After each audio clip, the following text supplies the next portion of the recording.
अस्सलाम वालेकुम दोस्तों, उम्मीद करता हूँ कि आप सब लोग खैरियत से होंगे। दोस्तों, हज़रत खालिद बिन वलीद रज़ियल्लाहु ताला अन्हु के एपिसोड 2 में खुश आमदीद है। अगर आपने हमारी एपिसोड 1 नहीं देखी तो अभी आई बटन पर क्लिक करके उसको भी देख लें और हमारे चैनल को सब्सक्राइब कर लें। दोस्तों, हमने एपिसोड 1 में आपको बताया था हज़रत खालिद बिन वलीद कैसे एक पैदाइशी सिपहसालार थे। हज़रत खालिद बिन वलीद रज़ियल्लाहु ताला अन्हु बुनियादी तौर पर एक जर्नल थे कि कैसे जंगी और हरबी हिकमत अमली उनकी रग में समाई हुई थी।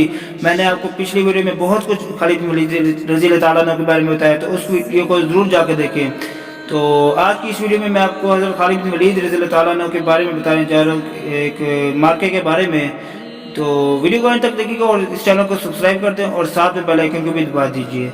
दोस्तों, जो मार्का हज़रत खालिद बिन वलीद रज़ियल्लाहु ताला अन्हु ने हुज़ूर सल्लल्लाहु अलैहि वसल्लम के हुक्म और इजाज़त से लड़े, उनमें एक जंग मुअत्ता भी थी।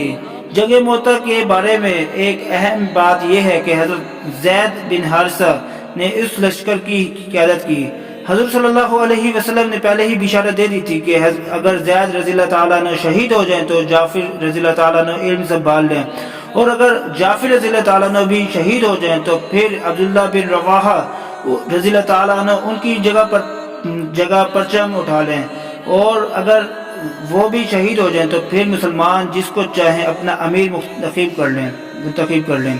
और फिर मैदान जंग में इसी तरह हुआ। हज़रत ज़ैद रज़ियल्लाहु ताला अन्हु और हज़रत जाफिर रज़ियल्लाहु ताला अन्हु की शहादत के बाद बिल आखिर सैयदना खालिद बिन वलीद रज़ियल्लाहु ताला अन्हु ने मुसलमान फौज की क़यादत संभाली और एक इंतहाई मुश्किल सूरत हाल में होने के बावजूद फौज को बहफाजत दुश्मन के नरगे से निकाल लाए। जंग मुअत्ता में ही पहली मरतबा सैयदना खालिद बिन वलीद रज़ियल्लाहु ताला अन्हु ने इस्लामी लश्कर के सिपहसालार होने के तौर पर उभरे। फतह मक्का के मौके पर जब रसूलुल्लाह सल्लल्लाहु अलैहि वसल्लम ने लश्कर लेकर मक्का की जानिब रवाना हुए तो तमाम सहाबा रज़ियल्लाहु ताला अन्हु आपके हमरा थे। सैयदना खालिद बिन वलीद रज़ियल्लाहु ताला अन्हु को भी एक लड़ाका दस्ता दे दिया। जब मुसलमान फौजें 9 इतराफ से मक्का में दाखिल हुई तो 8 इतराफ से तो कुफार ने कोई मज़ाहमत ना की, मगर सैयदना खालिद बिन वलीद रज़ियल्लाहु ताला अन्हु के दस्ते की कुफार से शदीद झड़प हुई। इस मज़ाहमत में कई काफिर मारे गए। उसके बाद आप रज़ियल्लाहु ताला अन्हु फातिहाना शान से ज़िरा पहने, फिर तलवार थामे हजूर सल्लल्लाहु अलैहि वसल्लम के सामने से गुजरे तो हजूर सल्लल्लाहु अलैहि वसल्लम ने सहाबा कराम रज़ियल्लाहु ताला अन्हु से पूछा, ये कौन है? सहाबा कराम रज़ियल्लाहु ताला अन्हु ने तारुफ करवाया, ये खालिद बिन वलीद रज़ियल्लाहु ताला अन्हु है। खालिद बिन वलीद रज़ियल्लाहु ताला अन्हु की सलाहियतों, जांबाजी, दिलेरी, खुद एतमादी और आज़ाद तबीयत को हजूर सल्लल्लाहु अलैहि वसल्लम बहुत पसंद फरमाया करते थे। उन गलतियों पर के जिन पर किसी और सहाबी की सख्त सरजनिश की जाती, सैयदना खालिद बिन वलीद रज़ियल्लाहु ताला अन्हु से दरगुजर कर लिया जाता था।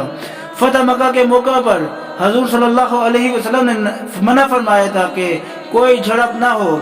इसके बावजूद भी सैयदना खालिद बिन वलीद रज़ियल्लाहु ताला अन्हु ने कुफार से झड़प की तो आप रज़ियल्लाहु ताला अन्हु से इस बारे में सवाल किया गया।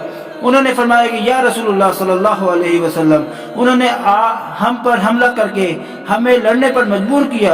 इस पर हजूर सल्लल्लाहु अलैहि वसल्लम ने बात को बहुत प्यार से टाल दिया कि जो हुआ सो हुआ, और सैयदना खालिद बिन वलीद रज़ियल्लाहु ताला अन्हु की कोई मजीद सरजनिश नहीं की गई। इसी तरह एक मौका ऐसा भी आया कि जब सैयदना खालिद बिन वलीद रज़ियल्लाहु ताला अन्हु की तलवार से कुछ ऐसे लोग कत्ल हो गए जिनके बारे में शक था कि वो काफिर हैं या मुसलमान। जब इसकी इतला रसूलुल्लाह सल्लल्लाहु अलैहि वसल्लम पर तक पहुंची तो आप सल्लल्लाहु अलैहि वसल्लम को बहुत दुख हुआ, लेकिन फिर भी सैयदना खालिद बिन वलीद रज़ियल्लाहु ताला अन्हु को कुछ भी नहीं कहा गया, और जो लोग कत्ल हुए थे उनको उनके वर्सा को उसकी दियत यानी खून बहा भिजवा दिया गया। हज़रत खालिद बिन वलीद रज़ियल्लाहु ताला अन्हु के साथ मामलात करते वक्त बहुत एहतियात से बर्ताव करना पड़ता था। जाहिर है कि जो शख्स इतना आज़ाद, दिलेर, शुजा हो और अपनी एक मुनफरिद राय रखता हो, फिर उसको ये एतमाद भी हो कि अल्लाह और उसके रसूल सल्लल्लाहु अलैहि वसल्लम उससे मोहब्बत करते हैं, तो फिर वो किसी और के काबू में आने वाला नहीं होता। हजूर सल्लल्लाहु अलैहि वसल्लम के बाद सैयदना अबू बकर सदीक रज़ियल्लाहु ताला अन्हु भी उनसे बहुत एहतियात से बर्ताव करते थे, और इस दौर में حضرت خالد بن ولید رضی اللہ تعالیٰ عنہ اپنی جنگی کارروائیوں میں بہت حد تک خود مختار تھے۔ سیدنا عمر رضی اللہ تعالیٰ عنہ چونکہ ان کے دوست، رشتہ دار اور ہم عمر بھی تھے، لہٰذا ان کے ساتھ عمر رضی اللہ تعالیٰ عنہ کا بحث مباحثہ ہو جایا کرتا تھا، مگر اس کے باوجود آپس میں ادب، پیار، محبت بے انتہا تھی۔ فتح مکہ کے موقع پر، فتح مکہ کے بعد کی بات ہے، جب حضور صلی اللہ علیہ وسلم کے ہر غزوہ میں سیدنا خالد رضی اللہ تعالیٰ عنہ آپ کے ہم رکاب رہے، اور غزوہ حنین کے بارے میں ہے کہ جس کا ذکر تو قرآن میں بھی آیا ہے، اس کے موقع پر جب مسلمان ایک کثیر تعداد کے ساتھ آگے بڑھے تو ایک پہاڑ درے میں دشمن نے پہاڑوں کے پیچھے سے مسلمانوں پر تیروں کی بارش کر دی اور مسلمانوں کو شدید نقصان اٹھانا پڑا۔ ایک موقع پر تو ایسا بھی آیا کہ حضور صلی اللہ علیہ وسلم چند صحابہ رضی اللہ تعالیٰ عنہ کے ساتھ بالکل تنہا رہ گئے تھے، تب آپ صلی اللہ علیہ وسلم نے مسلمانوں کو پکار کر اپنی طرف بلایا۔ اس کے بعد مسلمانوں نے صف بندی کی اور دوبارہ دشمنوں پر شدید حملہ کیا، پھر اللہ تعالیٰ نے مسلمانوں کو فتح عطا فرمائی۔ اس جنگ میں خالد بن ولید رضی اللہ تعالیٰ عنہ بے جگری سے لڑے اور شدید زخمی ہوئے۔ حضور صلی اللہ علیہ وسلم نے بہت عرصے تک آپ کی عیادت فرماتے رہے اور آپ کے لیے دعا فرمائی۔ اس کے بعد غزوہ تبوک کے مہم میں سیدنا خالد بن ولید رضی اللہ تعالیٰ عنہ نے شمولیت اختیار کی۔ اس غزوہ کا ذکر قرآن پاک میں بھی آیا ہے۔ تبوک کی مہم کے دوران حضور صلی اللہ علیہ وسلم نے ایک چھوٹا سا دستہ تبوک سے شام کا ایک علاقہ ہے اس کی طرف روانہ کر دیا۔ حضرت خالد بن ولید رضی اللہ تعالیٰ عنہ کو اس دستے کے ساتھ بھیجا گیا۔ اس ساری مہم کی قیادت سیدنا خالد بن ولید رضی اللہ تعالیٰ عنہ کے پاس تھی۔ حضور صلی اللہ علیہ وسلم کے پردہ فرمانے کے بعد خلافت راشدہ کے دور میں صحیح معنوں میں سیدنا خالد بن ولید رضی اللہ تعالیٰ عنہ کو اپنی تلوار کے جوہر دکھانے کا موقع ملا اور آپ رضی اللہ تعالیٰ عنہ نے بہت خونریز جنگیں لڑی۔ سیدنا ابو بکر رضی اللہ تعالیٰ عنہ نے فتنہ ارتداد کو دبانے کے لیے آپ رضی اللہ تعالیٰ عنہ کو منتخب کیا۔ حضور صلی اللہ علیہ وسلم کے وصال کے بعد بہت سے قبائل ایسے تھے کہ جو مرتد ہو گئے تھے، بہت سے قبائل ایسے تھے جنہوں نے زکوٰۃ دینے سے انکار کر دیا تھا۔ ان تمام کی سرکوبی کے لیے جس سپہ سالار کا انتخاب کیا تھا وہ سیدنا خالد بن ولید رضی اللہ تعالیٰ عنہ تھے۔ ایک شخص نے مسلمہ نام کے ایک کذاب نامی ایک شخص نے نبوت کا جھوٹا دعویٰ کر دیا۔ سیدنا ابو بکر صدیق رضی اللہ تعالیٰ عنہ نے اس فتنے کو ختم کرنے کے لیے سیدنا خالد بن ولید رضی اللہ تعالیٰ عنہ کو ہی منتخب کیا۔ موجودہ ریاض کے شہر کے نزدیک یمامہ کے مقام پر ایک خونریز جنگ کے بعد سیدنا خالد بن ولید رضی اللہ تعالیٰ عنہ نے مسلمہ کذاب کو جہنم رسید کیا۔ یہ جنگ اتنی شدید تھی کہ 700 سے زائد صحابہ کرام رضی اللہ تعالیٰ عنہ شہید ہوئے۔ اتنی بڑی تعداد میں قرآن کے حفاظ اس جنگ میں شہید ہوئے کہ اس کے بعد ہی قرآن کو تحریری شکل میں جمع کرنے کا حکم خلیفہ کی طرف سے جاری کیا گیا تھا۔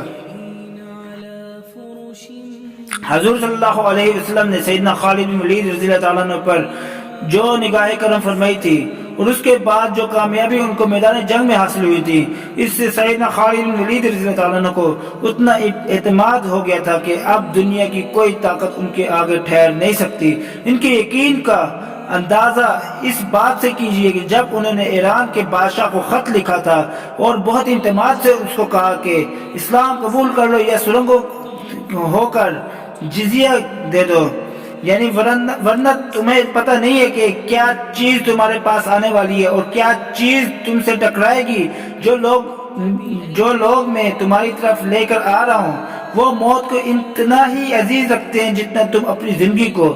اسی طرح ایک بازنطینی سپہ سالار کے جس نے خود کو ایک بہت بڑے اور مضبوط قلعے میں بند کر لیا تھا، اس کے نام خط میں آپ رضی اللہ تعالیٰ عنہ نے لکھا کہ اگر تم بادلوں میں بھی چھپ جاؤ تو اللہ ہمیں بادلوں میں بھی پہنچا دے گا یا تمہیں ہماری سطح پر لے آئے گا تاکہ ہم میدان جنگ میں تمہارا صفایا کر سکیں۔ یہ تھا ان کا غیر معمولی اعتماد۔ میدان جنگ میں سیدنا خالد بن ولید رضی اللہ تعالیٰ عنہ کو ان کے نعرے سے پہچانا جاتا تھا۔ ان کا جنگی نعرہ یہ تھا، میں غیرت مند جنگجو ہوں، میں اللہ تعالیٰ کی تلوار ہوں، میں خالد بن ولید رضی اللہ تعالی عنہ. ان کا یہ اعتماد اور نہ ہی دشمن پر دہشت طاری کر دیتا تھا. ایک دفعہ ان کے پاس ایک رومی جاسوس قاصد کی شکل میں آیا اور ایک جھوٹا منصوبہ پیش کر کے آپ کو پھنسانے کی کوشش کی گئی. خالد بن ولید رضی اللہ تعالیٰ عنہ نے اس کی آنکھوں میں آنکھیں ڈال کر صرف اتنا ہی پوچھا کہ کیا تم سچ کہہ رہے ہو. اس شخص کی روح ہی فنا ہو گئی. دوستو آج کی ویڈیو یہیں تک. انشاءاللہ ملتے ہیں اگلی ویڈیو میں. تب تک اپنا بہت سارا خیال رکھے گا. اللہ حافظ.